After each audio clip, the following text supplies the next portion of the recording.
All right, here we go. Good morning. It's the Travis Neville Podcast. My name is Travis Neville. I wrote this book called The Jossman Method. There it is. You can get it on Amazon. You can get it on Audible. You can get it lots of different bookstores. Today I want to talk about being a hero. All right, I think that, sadly, that definition has changed drastically in the last 20 years or so, and is disappointing to me. When I was growing up, the definition of a hero was very different. Well, let's just start with what you get if you pull up, the definition of hero in the dictionary. It says that, I'll just read it for you here. Shit, where'd it go? I had it up. All right, here it is. A hero is a real person or a main fictional character who, in the face of danger, combats adversity through feats of ingenuity, courage, or strength. All right, and that's what you're going to get if you pull it up in Google or some other search engine right now. That's what you'll get. Now, I want to focus on one real key piece of that definition. It's this part. In the face of danger, combats adversity through feats of ingenuity. So, combats adversity. There's actually your definition of hero right now, if you look it up. And I'm going to tell you that that's some bullshit. All right? Combating adversity, that might make you brave, but it doesn't make you a hero. All right? You're a hero when you fucking defeat adversity. All right? That makes you a hero. It is a massive jump from combating adversity to defeating it. Okay? And that's what we'll talk about here. I'm going to give you a bunch of examples, see if we can really roll through that and figure out what has happened with our, where have all our heroes gone? Let's figure out what's going on kind of in our society where this has changed. And again, where's this coming from? Man, I think that hero brush gets slapped around pretty recklessly. I think, people get labeled as a hero for doing some shit that's some basic ass shit. All right? Maybe brave, maybe, but definitely not a hero. So let's start digging into that. So let's say, let's just talk about Atticus Finch. I want to dig right into him. I used to teach To Kill a Mockingbird. It's a great story. You guys are probably familiar with it. I'm just going to give you a quick synopsis. So you got this Atticus Finch. He's a lawyer in the South, really before civil rights. Like, it's the Depression, so it's it's the 30s. Things are going pretty poorly, and he chooses to defend a black guy in court over what had happened. Was basically a white woman accused him of raping her. All right, and in the South, in the 30s, I mean, all that white woman would have had to do was just hint at it, and that guy would have gotten hung. That's just how that was going to go. Now, it doesn't matter who he's got. He could have Johnny Cochran as his lawyer. That's how it would have ended up at that time. Now, Atticus Finch, as a lawyer, he knew that. He fucking knew that. He went in, and he did everything he could to defend this guy, man. He even, actually physically defended him. He put Tom into a jail cell and stood guard himself overnight because he knew the local police wouldn't do it. He knew that they'd be in cahoots with all the hillbillies that would want to just string this guy up. And of course, he didn't do the shit they accused him of. Like, the white woman in question just invited him into the house to help her out with some shit, and then she came on to him. Well, he knew that was a death sentence right away. So, of course, he shut her down and got the fuck out of there. But anyway, Atticus Finch does that. He defends him in court. He does everything he can do to get this guy freed, which is rightfully what should have happened.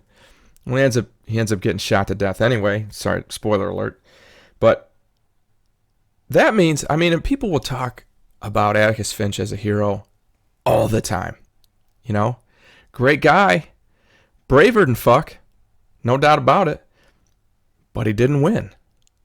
He didn't save the guy. I mean, he gave it all he had. There's no doubt about that. And man, he did some shit that nobody else would have done. But he's not a hero. He didn't defeat the adversity. He temporarily pushed it back. Really fucking impressive. I mean, I'll always be a big fan of his for lots of reasons. But he's not a hero. All right? Okay, that's a fictional character. You're like, all right, that's just a story. Let me talk about this other guy. Everybody remembers 9/11, right? Fairly simple shit. There was this guy, and if you saw the Oliver Stone movie, I think it's called 9/11, or it's called something like that. Anyway, he tells it in the movie. There's a character played by Michael Shannon, who's a pretty famously rugged-looking actor, and this guy. Michael Shannon plays the character of this guy who is a fucking hero. All right? And I'll tell you a story. The guy's name is Dave Karnes with a K. If you Google that, you'll find some cool shit about this guy. I'll basically tell you the story. So here's what happened. My man is working as an accountant. Okay? He's a former Marine, had put in a bunch of years as a Marine. And when all that shit happened at the World Trade Center, I think that's the movie's called World Trade Center, now that I think about it. What he did was this. He, as a former Marine, he thought to himself, something's telling me I gotta go down there. And I remember that happened to lots of us, man. When 9/11 happened, I'm like 25. I'm a young guy, and I remember I had a class room of kids in front of me, and I remember saying, fuck, I'd go fight. And I remember feeling like we're defending our country here. We're defending our way of life. Lots of people felt that way, just like Pearl Harbor. It's very similar from the way I've heard Pearl Harbor described. So he felt this pull. So what he does is he goes down to the barbershop, gets himself a squared away ass Marine haircut, goes home. He's got a couple sets of Marine fatigues pressed, looking sharp. Keeps them in his closet at all times. I guess that shit never dies. No such thing as a former Marine, right? Jumps in his Porsche. He has a convertible Porsche. And he's in, like, Connecticut. And he fucking hauls ass down to ground zero. And his thought was, well, it's a convertible. I'm looking squared away as fuck. I've got my Marine fatigues on. I bet you I can get through just about any checkpoint because they'll figure I'm, part of the help process. And it works. My man blows by everybody, gets in, and where they told him he couldn't go was up on top of the pile. But he just felt like he needed to go. So he sees another Marine. The two of them go out hunting, essentially, see if they can find some people who are still alive. And they do. They find these two Port Authority policemen. And, they call in the cavalry, and they get these two guys out. And the guys are pretty fucked up, but they make it. Now, that's a fucking hero, a guy who... Unbelievable odds. The chances he could even get down there are amazing. And he did it. He did what he had to do. He thought it through. He had adversity, challenged it, fucking beat it. Got down there and did some heroic ass shit. Saved some lives. Dude was an accountant. Okay? That's a real life fucking hero. Dave Carnes. Impressive guy. All right? So again, facing the adversity and beating it, that's the key. Getting past everything. If you don't defeat it, you're brave as fucking. Don't get me wrong, that's good. Being brave is a good thing. But you got to defeat it. And let me tell you what has to happen before you can go defeat anything outside of yourself. First thing you have to do is defeat yourself. Okay? Because you're always going to have fears, challenges, adversity, things that you set in front of yourself. Okay, walls and difficulty that you are going to place in front of yourself. You've got to be able to get past that. Now, Dave Carnes, he didn't, I don't know, I haven't talked to the guy, but I don't know if he was doubting it at first, or if he wasn't sure, or if he ever was going through a point where he's like, I don't know if this is the right thing to do. He probably was. I mean, driving down there is a long time to think about it, but he clearly defeated those barriers that might have been in his head to get to where he was going and to do what he was going to do. Now, for you, I mean, and we talk about this all the time, that,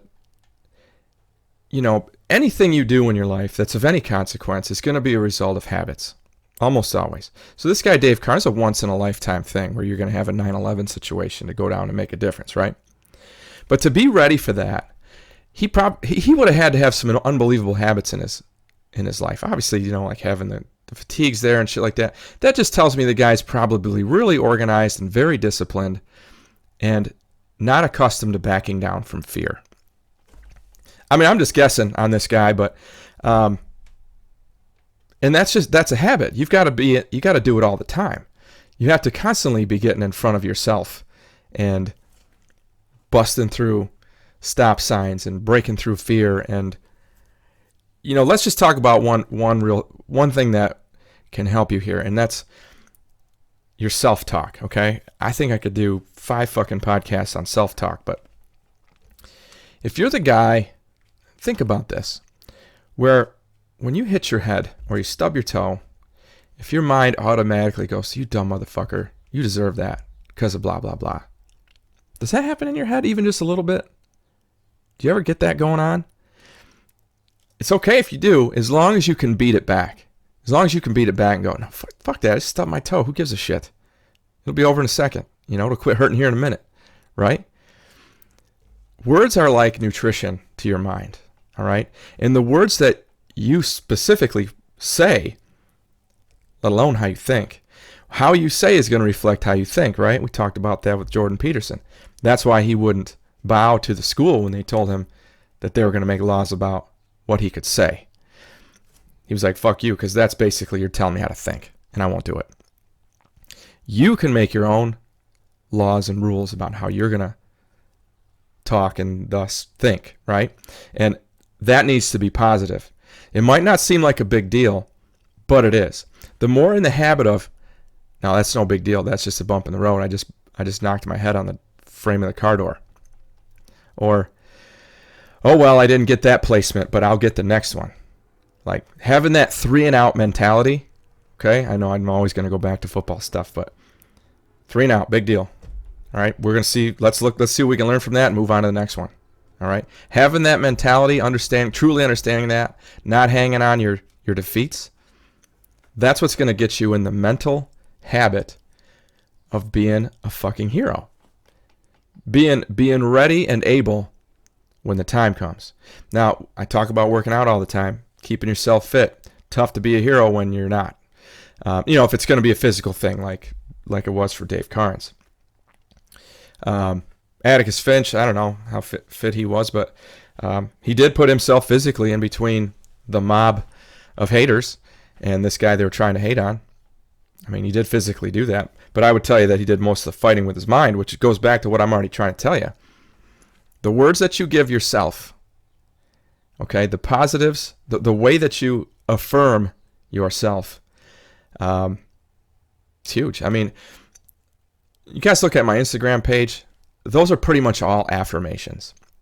I drop words out there so that when you read them, you can go, all right, cool, that's a good thought to have in my head. And I'll be thinking about that for a little while, and it will at least supplant some of the things that I might have been thinking that might have been negative before I read that from Travis's Instagram page, right? They are the perfect way to remind yourself. I mean, and that's how you become a master of your own mind. You constantly feed your mind with positives, okay? That strengthens your mind. It's like I told you, it's like nutrition. You've got to do that. And you also have to, and this takes bravery too, you got to take out the trash, okay? You got to be able to know what negative thoughts are in your head. Like I talked about, you stub your toe. God, you motherfucker, you deserve that. You got to be able to, when you recognize that, get the fuck out of here. Like I'm trying to think about shit from my own life, but the closest I can get is the airplane thing. I knew I didn't want to know that there was a thing that could beat me. So I took it down the next day. I freaked out on an airplane, had to get off of it.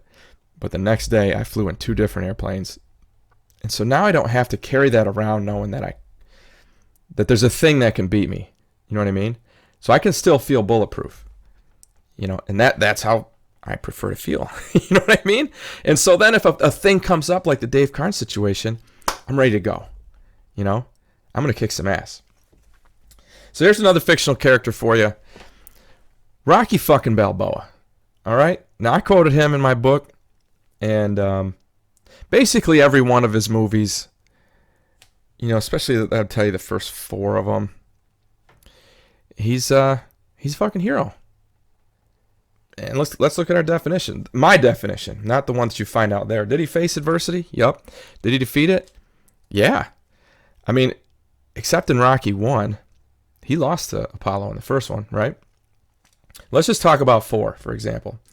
So he's fighting Ivan Drago, this giant roided up Russian who's, 22, 23 years old. He's a young guy, much younger than Rocky. Rocky's training himself, like carrying logs through the snow, pulling carts that are made for horses, like real back to nature shit. And the Russian's like on all this high tech shit, and he's on all these steroids, and he shouldn't have had a chance. But I will tell you this, that the difference between the 2 training methods is Rocky's was almost all mental. He wasn't trying to figure out how much, if he could set his 1 rep max, or get his fastest time here, or achieve this or accomplish that. He just wanted to make sure he didn't quit. Like the workouts that he was doing, they were set up to break you mentally, not physically.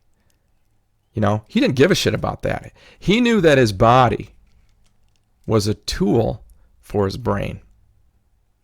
That's it. If you can break his body, then you had broken his mind. You read about Mike Tyson, he'll tell you the same thing. There was a point in his boxing career early on where this dude was whooping on him, and he was about to give up. I can't remember exactly how he goes through it, but he had it go through his head that if I quit now, it'll be a habit. And we might have never heard of him had that moment not happened. He talks about it in his autobiography, which I recommend you read. Some scary shit, the way he grew up and all that. But that's what it was. He was training his mind. And so he goes out. And ultimately, let's look at the motivations between the 2 men. I mean, why was Rocky fighting this fucking Drago guy to begin with? Well, because his very good friend Apollo from the first 2 movies, the Russian killed him in the ring. Rocky's like, I'm fighting this dude because he killed my friend. You find a better motivation, right? Then you took down one of my people. And so that will not fucking stand. All right? So the motivation question, I mean, Drago, like, he was a tough motherfucker, there's no doubt about it. But he was just like he was part of the machine of the Soviet Union. And, I can't dig into his brain much because he barely talked in the movie, mostly because, he's a terrible fucking, Dolph Lundgren's an awful actor. He's fucking, not that Rocky's that good, but we had kind of bought into his character by that point in the series. And so yeah, the motivation part, that's mental. All right, now I would tell you that's a big reason why he won. So for you, it's got to be mental. I mean, like I told you, this society that we live in, it's so soft, it's so over-civilized. You're probably never going to get a Dave Karnes moment. You're probably never going to fight a dude who beat your friend to death, But you might, and you better be prepared for it. Most of your battles are probably going to be more mental, And how you prepare yourself, like I told you, is how you talk to yourself, how you prepare yourself, how you organize your thoughts, what things you'll allow into your head and what things you won't. They got to be positive. When something goes bad, we've talked about this, you deal with it, you accept it, you fix it if you can, and you move the fuck forward. That's it. It's a bump in the road. All right? So that self-talk has got to be positive. Let me tell you about another real-ass hero. This guy's name's Senior Chief Mike Day. All right? He's a Navy SEAL. And in spring of 2006, I think, this guy was in a battle, got shot 27 times. 27 fucking bullets. AK-47 9mm. He got shot with some 5.56 green tip rounds that the bad guys has stolen off of a dead Green Beret. He'd been shot everywhere in his body except for his head. His AR-15 or his M4 rifle gotten shot out of his hand, so he continues to fight with his sidearm, with a pistol, 9mm pistol. And he's shooting at these people with a hand where his thumb has been blown off and the grips had been blown off of the pistol. And after that point, he took down 3 more fucking bad guys, walked his ass to the medevac helicopter. That's a fucking hero. I don't know if I can imagine a more thorough set of adverse situations. You know what I mean? Like set of hurdles, adversity that this guy had to face. But not only did he get out of there, he fucking killed them all. All right? That's a real hero. Now, unless you're in the military or you're a policeman or something like that, you're probably never going to be in that situation. But, I mean, most people, let's talk about the different steps of mental preparation this guy would have had to have to get to that situation. Number one, he's got to be strong enough mentally to choose to go into the military. And then strong enough mentally and physically to get through their training. He's got to not be afraid 1,000 times in this situation. Every time one of those bullets hits him, he doesn't crumble up and start yelling, "I'm hit." He keeps fighting. That's some amazing shit, guys. That really is a hero. And it's because he was mentally prepared. I'm sure he was scared to death, but he didn't let it stop him. He kept going and kept going. It didn't matter how insurmountable the odds were. He probably knew, if I don't do this, I'm going to die. And here's the other piece. And I don't know, I'm projecting what might have been in this guy's head. But there are 2 ways that you can handle a difficult situation in my mind.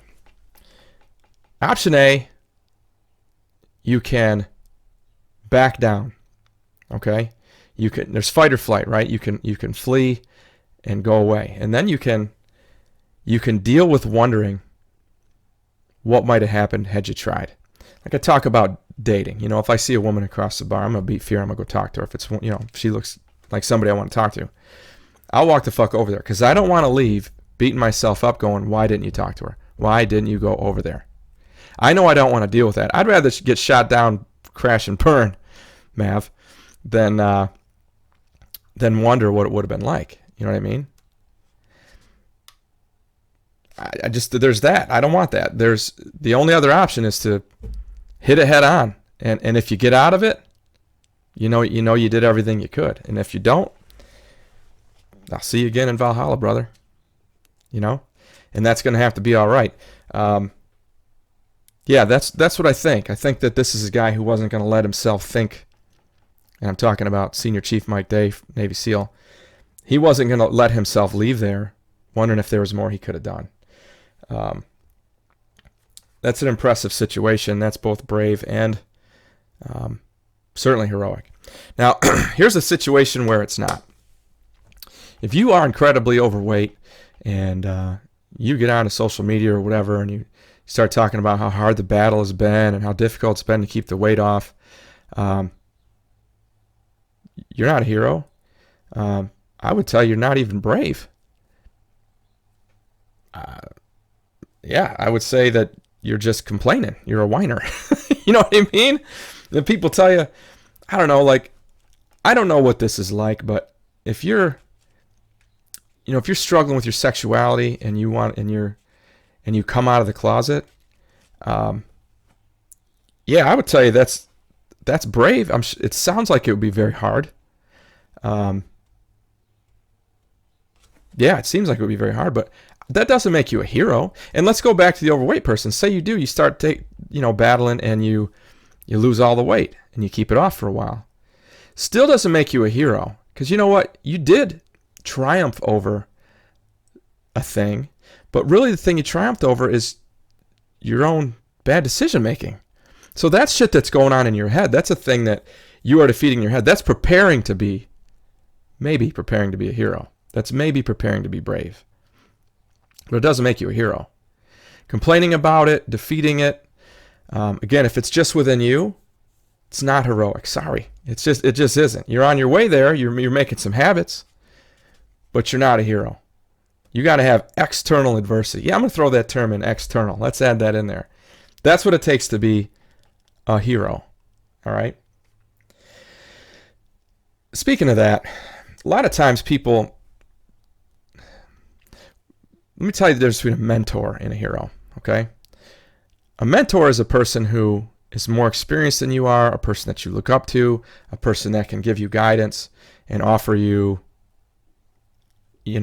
pieces of knowledge that can help you move on your way. And maybe they're just a mentor professionally, but maybe their personal life sucks, and that's okay, whatever. Or maybe you have somebody who's a mentor personally, but maybe not. They're terrible at their job or something like that. I don't know. Having mentors, we've talked about this, very important. Got to have them. But that doesn't mean that they're your hero, okay? Having a hero means that pretty much everything you know about this person, you have deemed as, man, I'm aspiring to that. If I get halfway there, I'll be happier than shit. That's basically what a hero is. All right. As far as like how you determine kind of looking up to somebody, you see, there's kind of a difference there between mentor and hero. I had a guy that I used to teach with. He was a great teacher. I mean, he was really good at what he did, and he gave me a lot of good information. He'd just been in it for 10 years longer than I had, and he gave me a lot of advice. He was awesome. But I knew how he handled his personal life. I didn't want to be like that. I don't need to get into the details, but you guys can probably picture someone. So I got big, right? I went into these major heroes, Rocky Balboa and Dave Carnes and Senior Chief Mike Day. I mean, these are legit ass heroes, and they're a thing to aspire to. And I've given you some ideas on how to keep your mind ready so that if that opportunity were to come up, you're ready to go. And your habit isn't to hesitate and wonder. But I'll tell you that being a hero needs to start really early. In order for you to know what a hero is, you've got to see one. You know what I mean? And if you're lucky enough to have a dad who was your hero, or a mom, however you want to do it, really liking them and really looking up to them, them being a mentor to you is one thing, but being a hero, that's a step above that. And when you get to be an adult, you start realizing, well, they're very much mentors, but maybe not heroes. I don't know, maybe they were. If you're lucky, they were. Or maybe if you're lucky, you had a parent who committed heroic deeds.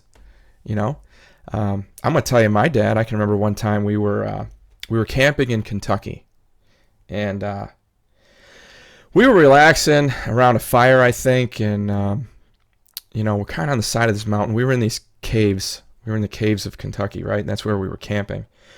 And I heard this horrible crashing noise coming kind of from above us on the mountain, right?